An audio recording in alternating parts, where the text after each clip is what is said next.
అయితే ఈ మధ్య మీరు చూస్తే గవర్నమెంట్ కాళేశ్వరం వాడకుండానే పంట పండింది అని ఒక గోబల్స్ ప్రచారం చేస్తున్నారు కాంగ్రెస్ నాయకులు, ముఖ్యంగా ఉత్తమ్ కుమార్ రెడ్డి, రేవంత్ రెడ్డి పదే పదే గోబల్స్ ప్రచారం చేస్తున్నారు.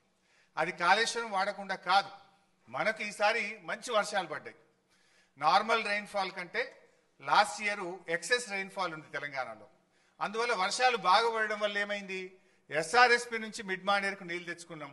మిడ్ మానేర్లో పంపు చేసి అన్నపూర్ణ, రంగనాయక్ సాగర్, మల్లన్న సాగర్, కొండపోచమ్మ సాగర్ ఇవన్నీ కూడా నింపినాం ఈసారి. సో అన్నపూర్ణ కింద పంట పండింది, రంగనాయక్ సాగర్ కింద 1,00,000 ఎకరాల పంట పండింది, మిడ్ మానేర్ కింద 70-80 వేల ఎకరాల పంట పండింది, కొండపోచమ్మ సాగర్ కింద కూడా పంట పండింది. అంటే మరి ఇదంతా కాళేశ్వరంలో భాగం కాదా?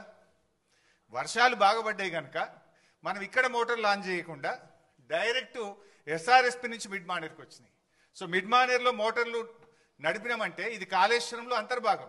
ఇక్కడ కాళేశ్వరం ప్రాజెక్టులో కట్టిన మోటార్లతోనే అన్నపూర్ణకు నీళ్ళు వచ్చినాయి, అన్నపూర్ణలో పెట్టిన మోటార్లతో రంగనాయక్ సాగర్ నీళ్ళు వచ్చినాయి, రంగనాయక్ సాగర్లో మోటార్లు నడిపితే మల్లన్న సాగర్ నీళ్ళు వచ్చినాయి, మల్లన్న సాగర్లో మోటార్ నడిపితే కొండపోచమ్మ సాగర్కు నీళ్ళు వచ్చినాయి.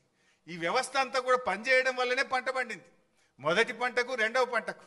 ఇక్కడ దుబ్బాక శాసనసభ్యులు ప్రభాకర్ రెడ్డి గారు ఉన్నారు, వారికి మల్లన్న సాగర్ నుంచి దాదాపు వారి నియోజకవర్గంలో కొన్ని వందల చెరువులు, చెక్ డ్యాములు నింపితే అద్భుతమైన పంట పండింది. మెదక్ మాజీ ఎమ్మెల్యే పద్మాదేవేంద్ర రెడ్డి గారు ఉన్నారు, ఇదే మల్లన్న సాగర్ నుంచి రామాయణపేట కెనాల్ ద్వారా నీళ్లు ఇస్తే కొన్ని వేల ఎకరాల్లో దుబ్బాక, మెదక్ నియోజకవర్గంలో పంట పండింది.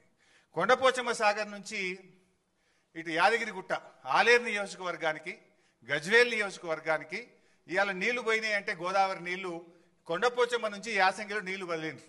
సుంతాల మహేందర్ రెడ్డి గారు ఉన్నారు, అక్కడ కొత్త గెలిచిన ఎమ్మెల్యే పోయి ఆ నీళ్ళ కొబ్బరికాయలు కొట్టుండే. ఎక్కడి ఆ నీళ్లు? కొండపోచమ్మ సాగర్కు నీళ్ళు ఎక్కడి నుంచి వచ్చినాయి? Kondapochamma Sagar is part of Kaleshwaram.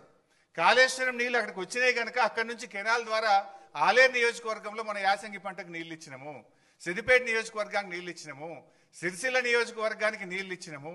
అట్లా కొన్ని లక్షల ఎకరాల్లో కాళేశ్వరం ద్వారా మొన్న పంట పండింది. అయితే వీళ్ళేం ప్రచారం చేస్తున్నారు? కాళేశ్వరం వాడకుండానే పంట పండిందనే దుష్ప్రచారం చేస్తున్నారు. ఇవన్నీ కూడా కాళేశ్వరంలో అంతర్భాగం. అయితే ఈసారి మనకు ఎల్లంపల్లిలో మంచి నీళ్ళు వచ్చినాయి కడెం నుంచి.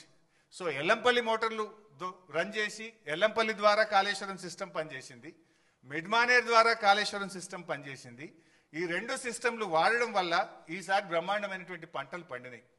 వేలాది చెరువులు నింపినాం, వందలాది చెక్ డ్యాములు నింపినాం, నేరుగా కెనాల్స్ ద్వారా కూడా వేలాది ఎకరాలకు, లక్షలాది ఎకరాలకు కాళేశ్వరం ద్వారా ఈసారి నీళ్ళు ఇచ్చినాం. అయితే